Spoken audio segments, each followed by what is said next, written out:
और न बरसात। देश में इस वक्त चल रहा है चुनावी मौसम और लोकसभा चुनाव के पहले चरण की नामांकन प्रक्रिया पूरी हो चुकी है। इसलिए राजनीतिक दलों ने अब दूसरे चरण की तैयारियां शुरू कर दी है। आज इसी कड़ी में कांग्रेस नेता राहुल गांधी केरल की वायनाड सीट से, वही सीट जहां से इससे पहले वो सांसद रहे, वहां से अपना नामांकन दाखिल करेंगे। देखिए रिपोर्ट। राहुल भैया जिंदाबाद, जिंदाबाद, जिंदाबाद, प्रियंका दीदी जिंदाबाद, जिंदाबाद, जिंदाबाद, राहुल भैया जिंदाबाद, जिंदाबाद, जिंदाबाद। 2024 के चुनावी रण में आज राहुल गांधी अपने संसदीय क्षेत्र वायनाड में चुनावी ताल ठोकेंगे। राहुल अपनी बहन और कांग्रेस महासचिव प्रियंका गांधी के साथ वायनाड पहुंचेंगे और नामांकन दाखिल करेंगे। पर्चा भरने से पहले राहुल प्रियंका रोड शो भी करेंगे, यानी कांग्रेस अपने गढ़ में शक्ति प्रदर्शन भी करेगी। इस बार वायनाड का मुकाबला राहुल गांधी के लिए आसान नहीं होने वाला है, क्योंकि उनका मुकाबला सीपीआई महासचिव डी राजा की पत्नी एनी राजा और बीजेपी के प्रदेश अध्यक्ष के सुरेंद्रन से है। ये तीनों कद्दावर नेता हैं, इसलिए माना जा रहा है कि इस सीट पर कड़ा मुकाबला देखने को मिलेगा। हालांकि राहुल गांधी दोनों के मुकाबले एक बड़ा चेहरा हैं और मौजूदा वक्त में वो इस सीट से सांसद भी हैं।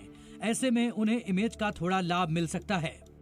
बड़ी बात यह है कि कांग्रेस और सीपीआई दोनों ही पार्टियां इंडिया गठबंधन में शामिल हैं। इसे लेकर केरल के मुख्यमंत्री ने सवाल उठाए तो बीजेपी समेत दूसरे विपक्षी दल भी राहुल गांधी के वायनाड से चुनाव लड़ने पर तंज कस रहे हैं। केरल के सीएम भी रिजेक्ट कर रहे हैं राहुल गांधी को, और राहुल गांधी क्योंकि सेंध लगा रहे हैं, उनका जो वोट बैंक रहा है हमेशा, और ये है असलियत INDI अलायंस की कि एक दूसरे के खिलाफ इतनी कलह है और वो खुलकर आ रही है।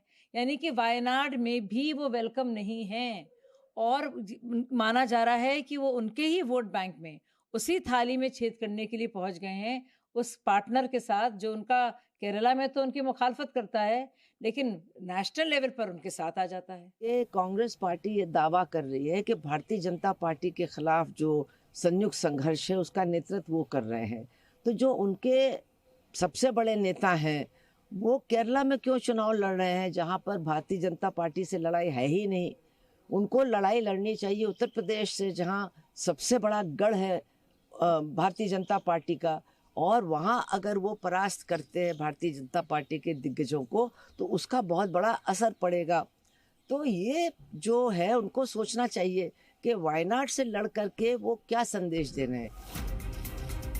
राहुल गांधी आज वायनाड से नामांकन करने वाले हैं, लेकिन वो अमेठी से चुनाव लड़ेंगे या नहीं, ये अब तक साफ नहीं हो सका है। हालांकि अभी अमेठी के चुनाव में वक्त है, क्योंकि वहां 5वें चरण में वोटिंग होगी और अभी तक गठबंधन की तरफ से उम्मीदवार के नाम का ऐलान भी नहीं हुआ है। ऐसे में हो सकता है कि राहुल अमेठी से भी पर्चा भर दे, लेकिन उधर राहुल गांधी के वायनाड पहुंचने से पहले ही बीजेपी ने उन्हें रिमांड पर ले लिया। Banned PFI. Their political party is now supporting the Congress party. I would like to ask Mr. Rahul Gandhi ji, this is your national level policy. For vote bank, you are compromising the national interests. BJP उम्मीदवार कांग्रेस पर vote bank के लिए राष्ट्रीय हितों से समझौते का आरोप लगा रहे हैं, जबकि खुद उनके खिलाफ 242 आपराधिक मुकदमे दर्ज हैं। इसका जिक्र के सुरेंद्रन ने पार्टी के मुखपत्र में भी किया था। अब इसी को लेकर कांग्रेस ने बीजेपी पर जोरदार हमला बोला है। वारे भाजपा, तुम्हें कोई उम्मीदवार नहीं मिला राहुल गांधी के खिलाफ जिसकी दादी और जिसके पिता ने शहादत दी हो देश के लिए। 242 से ज्यादा मुकदमे जिस पर रजिस्टर्ड, वो उम्मीदवार आपने दिया है। यही है आपकी डेमोक्रेसी, यही है आपका लोकतंत्र, यही है अपराध मुक्त सपना। वायनाड में दूसरे चरण में मतदान होना है। यहाँ 26 अप्रैल को वोट डाले जाएंगे। पिछले चुनाव में राहुल गांधी ने तकरीबन 5 लाख वोटों से जीत हासिल की थी। इस बार मुकाबला थोड़ा कड़ा होने की उम्मीद है। ब्यूरो रिपोर्ट, जी मीडिया।